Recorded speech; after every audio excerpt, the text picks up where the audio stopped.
Hello sewing lovers, welcome back to Style by Marvellgreg, and on today's project I'm going to be showing you how to draft a halter neck backless waistcoat, just as you're seeing in this video. If this looks like what you're interested in, and do well to stay with me to the end of this video, as I'm going to be sharing with you how you can come about this beautiful waistcoat. Don't forget to hit the subscribe button and turn on your notification so you'll be notified anytime I post new tutorial. Let's get right into today's video.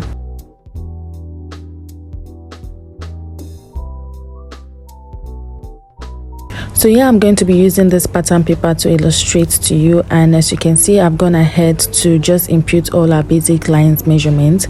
And before I imputed all my basic line, I went ahead to mark out 1.5 inches, which is going to be serving as our button allowance. So I began imputing my other measurements after that 1.5 inches allowance. So that's here we have our shoulder line, our bust line, our under bust, and from my waistline I went out by 6 inches for the design at the front of this waistcoat. So you can do 5 inches, it totally depends on your preference. So at my shoulder line, I went ahead to mark the shoulder measurement I'm working with. Then I went out by 3 inches on neckline. Then I went down by my 1 inch slope. Then I went out by my chest line. To get your chest line is your bust divided by 6 plus 1.5 inches. So at that point I highlighted that point, and that is what we're going to be using for our chest line, just as I have labeled it like so. So what I have at my shoulder line, I imputed my chest line to enable me to get an accurate straight line, just like I'm doing here, and I will connect it to my shoulder line. So the next point now, at my chest line, I imputed the round bust measurement I'm working with. I divided what I have there by 2, which is 4, and now I'm going to be connecting the 3 lines to enable us get our armhole curve. So after doing that, the next step now is to go ahead and mark the nipple to nipple measurement I'm working with. I'm working with 4 inches. Yours might be lesser or even more. Ensure you measure what you are working with. I'm going to mark this all the way to my waistcoat length. And the next step now is to go ahead and come down at my bust line by 1 inches. Then at my under bust and the waistline, I'm going to be marking 1/2 inch on both sides for my dart leg for this waistcoat. So if you observe the waistcoat we're trying to create, it has more like a princess dart kind of cut at the front. I'm also going to be showing you how to come about that as we progress in this tutorial. After connecting it to my waistline, I went ahead to connect it back again all the way to my waistcoat length. I'm now going to highlight this with my marker to enable you to see properly what we've done so far. So after doing that, now the next step now is to go ahead and begin imputing all our circumference measurements. So I'm going to be imputing my bust measurements divided by 4 there, and my under bust, I impute my under bust measurement divided by 4, and I'm going to replace the dart what I took out for the dart leg at that point. I'll replace it. I'll do same for my waistline. I'll measure my round waist measurements divided by 4, and I'll replace the dart that I took, and I'm going to be connecting all these lines all the way to the down part. So at my waistcoat length, what I did here is I used my round hip measurement divided by 4, and I marked it at that point. So the next step now is to go ahead and impute our allowance. So I'm using 1 inch allowance for this. Remember, this is a drafting tutorial, so you can do 1.5 inches or even 2 inches. It depends on your preference, but I'm going to be using 1 inch so as to enable it to come out really nice. So the next step now is to go ahead and determine the wideness of our front neckline. So you can do 9 inches, but for here I'm doing 8.5 inches. So this totally depends on what you are comfortable with. So I'm going to go ahead and use the slanted part of my ruler to curve it out. Then I'm going to extend that line outside. That is now going to serve as where our buttonhole is going to begin from. So if you want your cleavage area more exposed, you can do 9 or even 10 inches at that point. So if you observe, it's a halter neck waistcoat, and the neckline, the shoulder line is not so wide, so I'm going to mark 2.5 inches. Why I'm marking 2.5 inches is by the time you use your lining to turn out using half inches, you'll be left with 2 inches. So you can do 1.5 inches, totally depends on you. So I'm going to be blending that 2 inches all the way to my armhole curve neatly, and that is now going to be serving as our new armhole curve, just the way I've curved it with my marker, like so. So like I said, if you want it a little bit, you want it thinner than this, you can do 1.5 inches at this point.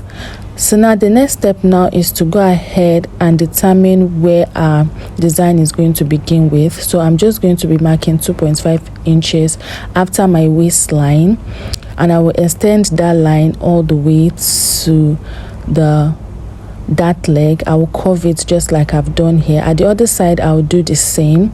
I'll do 2.5 inches or even 3 inches at that other side.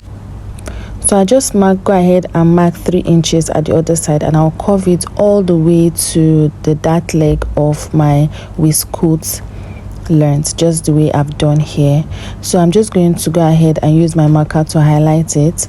So I started it from after my allowance, then I'm going to extend the line to the other side, just like so.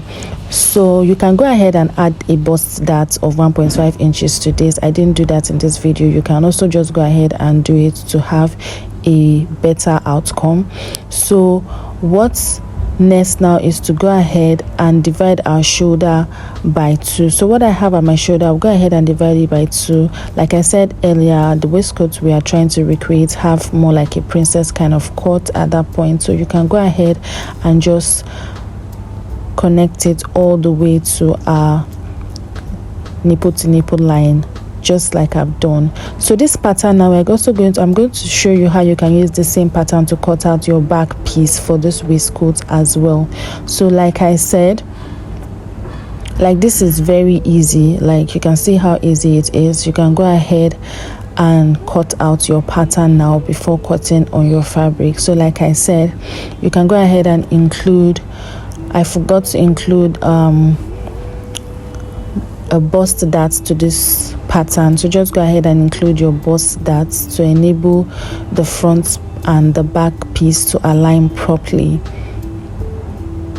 So now I'm going to show you how you can go ahead using this pattern to cut out your back piece. So you can just go ahead and first fold out the button allowance, because the back is not going to be cut in two, it's going to be cut on fold. Then fold the waistline area just like I've done. Then I'll go ahead and begin it with my chest line, like so. So you can just go ahead and fold it like this and use this pattern to cut out your back piece, and go ahead and close your dart. Or you can go ahead and use this pattern to cut out your front piece first before cutting out your back piece. So for the halter neckline, I've went ahead to just create like a shoulder line on another pattern, and I'll use it to go ahead and create a halter neckline effect. So I'll place my pattern on the other shoulder line that I've created, and I'll measure the 2.5 inches again on the other side, and I'll go ahead and connect it like so. So this is just to enable us to have a perfect halter neckline for our waistcoat. So after cutting this out, I'll just go ahead and use my masking tape to just tape it around. So ensure that the curvy area is facing the button part, the button side, just like it is. Yeah, so by the time you cut it, this is how you should cut it when you are cutting, or you can decide to just cut that part separately. So by the time you are done joining the waistcoat, you just go ahead and impute it after joining your waistcoat, because you know the waistcoat, we are going to be cutting it in 2 parts, like a princess, that kind of. You understand what I hope you understand what I'm trying to explain. So I'll just go ahead and cut out the that area. So when you're cutting for your front, this is how you should cut it out. You label it appropriately and cut it out, and by the time you are done cutting it out, you just go ahead and take out the buttonhole part. Then you cut out the chest line parts just like I'm doing here, then also cut out the waist area part, yeah, and you use this other pattern to cut out the back piece. So ensure that when you're cutting, this part that the arrow is showing is supposed to be cut on fold, because the back, because you know the back, it doesn't have any button, so ensure you cut it on fold. And that's basically all for this. I hope you learned something. See you in my next tutorial. Bye.